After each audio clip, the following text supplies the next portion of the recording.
السلام علیکم ورحمۃ اللہ وبرکاتہ۔ بسم اللہ الرحمن الرحیم۔ اللہ کے نام سے شروع کرتے ہیں جو بڑا مہربان اور نہایت رحم کرنے والا ہے۔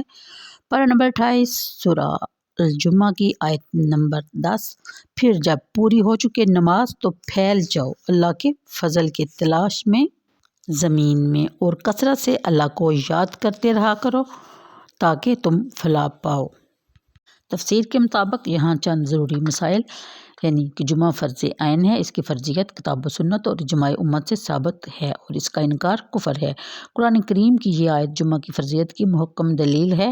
ارشاد ہے کہ جب نماز جمعہ کی اذان سنو تو سب کام، سب کاروبار فوراً چھوڑ دو اور تیزی سے اس کو ادا کرنے کے لیے روانہ ہو جاؤ۔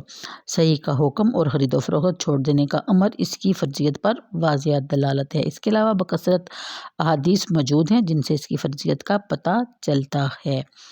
حضرت ابو ہریرہ کہتے ہیں کہ ہم نے نبی کریم صلی اللہ علیہ وسلم کو ممبر پر بیٹھے ہوئے یہ فرماتے سنا، جو لوگ جمعہ ترک کرتے ہیں اس سے ضرور باز آ جائیں، ورنہ اللہ تعالیٰ ان کے دلوں پر مہر لگا دے گا اور وہ غافل ہو جائیں گے۔ ایک اور حدیث کے مطابق کہ حضور صلی اللہ علیہ وسلم نے فرمایا کہ جس نے نماز جمعہ کو معمولی اور حقیر سمجھتے ہوئے 3 جمعے ترک کیے، اللہ تعالیٰ اس کے دل پر مہر لگا دے گا۔ پھر حضرت جابر کہتے ہیں کہ رسول کریم صلی اللہ علیہ وسلم فرماتے تھے کہ جو اللہ اور قیامت پر ایمان رکھتا ہے اس پر جمعہ فرض ہے، سوائے مریض، مسافر، عورت، نابالغ اور غلام کے۔ جو شخص کسی لہو و لعب یا تجارت کے باعث اس سے بے پرواہی کرتا ہے، اللہ تعالیٰ اس سے بے پرواہی کرے گا اور اللہ تعالیٰ غنی اور حمید ہے۔ اس کے علاوہ اور بہت سی احادیث موجود ہیں جن کو آپ کئی بار سن چکے ہیں، یہاں وقت کی کمی کے باعث بس اتنا ہی کافی ہے۔ ان تمام علماء کا اس بات پر اجماع ہے کہ ہر شخص پر جمعہ فرض ہے، اور جس نے اس کو فرض کفایہ کہا ہے وہ بالکل غلط ہے۔ مسئلہ جن لوگوں پر جمعہ فرض نہیں ہے یہ اگر ادا کریں گے تو ہو جائے گا، یعنی نابینا شخص جس کو پکڑ کر مسجد تک لے جانے والا کوئی نہ ہو، اور اس کا شمار بھی بیماروں میں ہے، اس پر جمعہ فرض نہیں۔ مسئلہ اس پر سب کا اتفاق ہے کہ صحرا میں جمعہ جائز نہیں اور جمعہ کے لیے جماعت شرط ہے۔ اس کے بعد اب اس میں علماء کا اختلاف ہے کہ جمعہ کس مقام پر فرض ہے اور جمعہ کی جماعت میں کتنے لوگوں کی شرکت ضروری ہے۔ امام شافعی، امام احمد اور اسحاق کا قول یہ ہے کہ ایسا کرے جہاں 40 آزاد عاقل بالغ مرد مستقل طور پر اقامت گزین ہوں، وہاں جمعہ کی اقامت واجب ہے، اور ان کے نزدیک جماعت میں ایسے ہی 40 آدمی کا ہونا ضروری ہے۔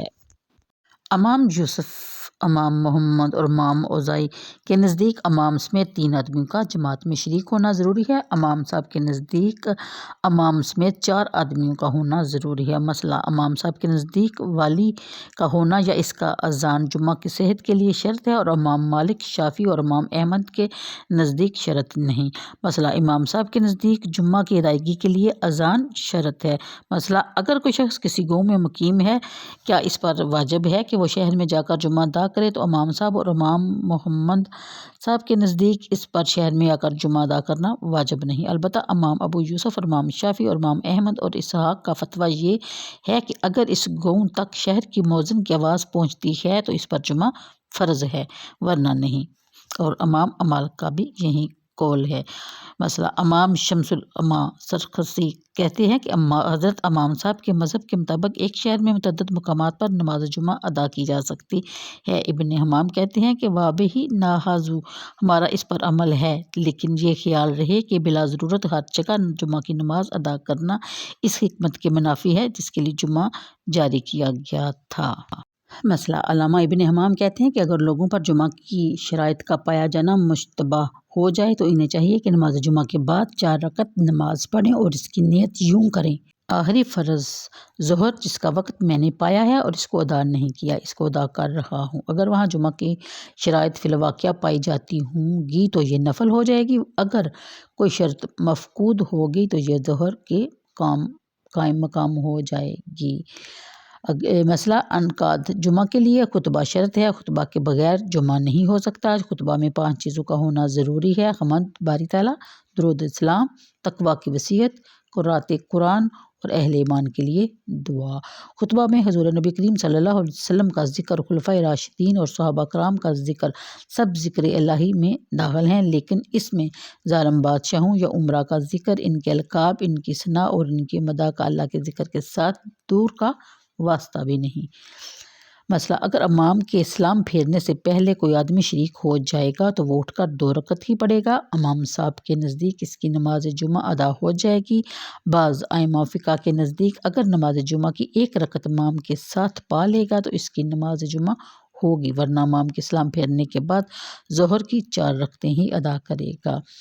چند چیزیں نماز جمعہ کے لیے مسنون ہیں۔ حضور کریم صلی اللہ علیہ وسلم نے ان کے کرنے کے متعلق ارشاد فرمایا ہے کہ جمعہ کے روز غسل کرے۔ حضرت ابن عمر فرماتے ہیں کہ جب کوئی شخص نماز جمعہ ادا کرنے کے لیے آئے تو غسل کرے۔ نئے یا دھلے ہوئے کپڑے پہننا، مسواک کرنا، خوشبو لگانا مسنون ہے۔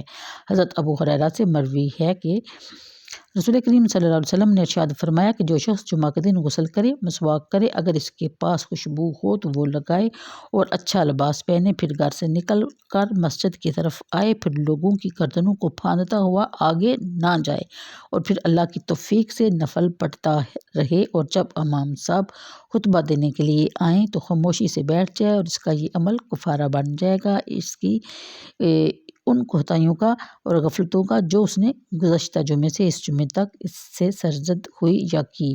جمعے کے دن کی فضیلت کے بارے میں متعدد احادیث مذکور ہیں جن کا جاننا ہم سب کے لیے بہت ضروری ہے۔ اوس بن اوس کہتے ہیں کہ رسول اللہ صلی اللہ علیہ وسلم نے ارشاد فرمایا کہ تمہارے دنوں میں سب سے افضل جمعہ کا دن ہے۔ اس دن آدم علیہ السلام پیدا ہوئے، اس دن میں ہی وفات پائے، اس دن سور پھونکا جائے گا۔ مجھ پر کثرت سے درود پڑھا کرو کیونکہ تمہارا درود مجھ پر پیش کیا جاتا ہے۔ صحابہ نے عرض کیا یا رسول اللہ وصال کے بعد حضور پر کیسے پیش کیا جائے گا جب آپ خاک میں مل چکے ہوں گے؟ حضور صلی اللہ علیہ وسلم نے ارشاد فرمایا کہ اللہ تعالیٰ کی زمین پر حرام کر دیا ہے کہ وہ انبیاء کے جسم کو کھائے۔ سبحان اللہ۔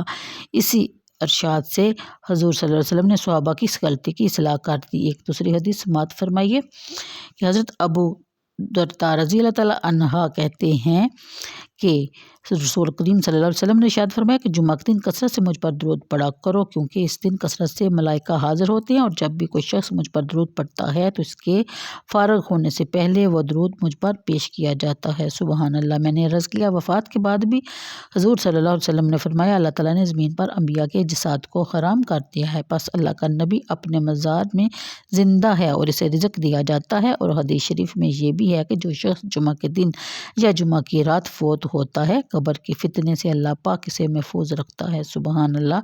اس کے علاوہ مزید مسائل کے لیے کتب فقہ کی طرف رجوع کیا جائے۔ آیت کے مطابق ارشاد ہے کہ جب نماز جمعہ سے فارغ ہو جاؤ تو زمین میں پھیل جاؤ، اللہ تعالیٰ کا فضل تلاش کرو۔ یہ حکم وجوب کے لیے نہیں بلکہ اباحت کے لیے ہے، کیونکہ جمعہ کے اذان کے بعد کاروبار سے منع کر دیا گیا تھا، اب اس کی اجازت دی گئی ہے۔ اور کئی سلف صالحین کا یہ معمول تھا کہ وہ نماز سے فارغ ہونے کے بعد اس حکم کی تعمیل میں بازار کا چکر لگایا کرتے تھے تاکہ اس حکم کی تعمیل ہو جائے۔ اللہ تعالیٰ کے ذکر کو صرف نماز تک محدود نہیں رکھنا چاہیے بلکہ جب بھی موقع ملے اللہ تعالیٰ کا ذکر کرنا چاہیے۔ آپ کو کوئی کام کر رہے ہوں اس وقت بھی آپ کو اللہ کے ذکر سے اپنی زبان کو تر و تازہ رکھنا چاہیے۔ تو آج کے لیے اتنا ہی، مجھے دیجیے اجازت، دعاؤں میں یاد رکھیے گا۔ اللہ حافظ۔